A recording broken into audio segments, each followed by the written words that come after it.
Parece fácil comentar um 4-0, né? Mas não necessariamente, porque na semana que vem tem jogo de novo. E aí vão lembrar do que você falou nessa semana. Hoje, obviamente, com o comentário que eu vou fazer aqui, o Botafoguense não vai ficar tão feliz quanto ele gostaria.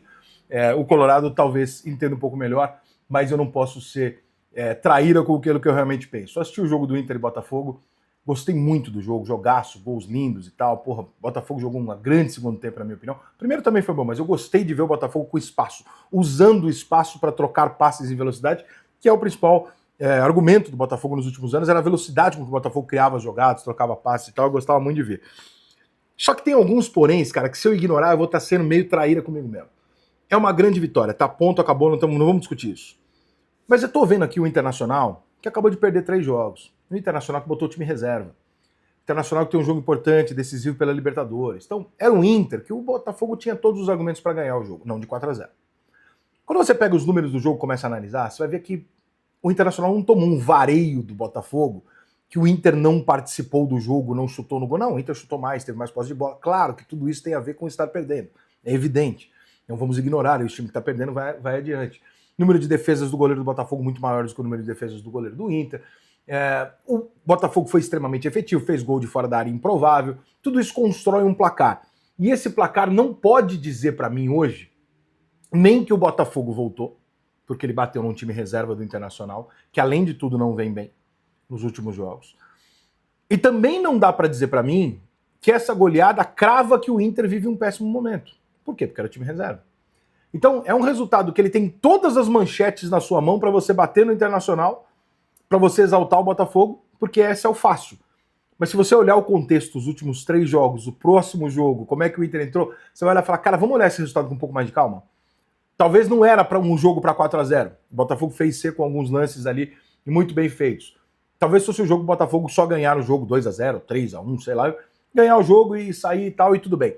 Não dá pra sair daqui hoje e olhar e falar assim, cara, o Botafogo jogou um futebol que dá pro Botafoguense acreditar que o Botafogo do ano passado voltou. Não dá pra passar por essa imaginação pela condição do Internacional no jogo. Não dá também pra cravar que é a 3ª derrota seguida. E, portanto, se o Internacional, no meio de semana, não conseguiu o resultado dele pela Libertadores, significa que sim, o Roger tem que cair, o Internacional está em crise. Nenhuma das duas coisas. Mas é evidente que se o Internacional perdeu o jogo na quarta-feira, são 4 derrotas seguidas, uma queda brusca, uma queda que o torcedor do Inter tem todos os motivos do mundo para chegar e falar, mais Rica, o Roger é sempre assim. E, cara, por mais que eu goste do Roger, eu não posso negar isso, porque isso é um fato. O Roger tem uma carreira de começos meteóricos e, de repente, as coisas não funcionam. É por isso que o Roger nunca se firmou. Qual o motivo? Não sei.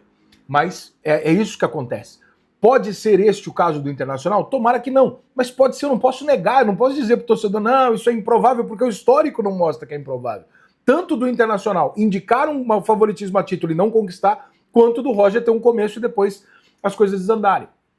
Quarta-feira o Inter pode virar completamente o jogo e voltar ao Internacional do começo do ano. O Botafogo pode tomar esse jogo como uma puta de uma firmada e falar, não, daqui pra frente a coisa, ganhamos confiança e vamos em frente. Que se dane se é o Internacional reserva ou não, ganhamos confiança e vamos embora.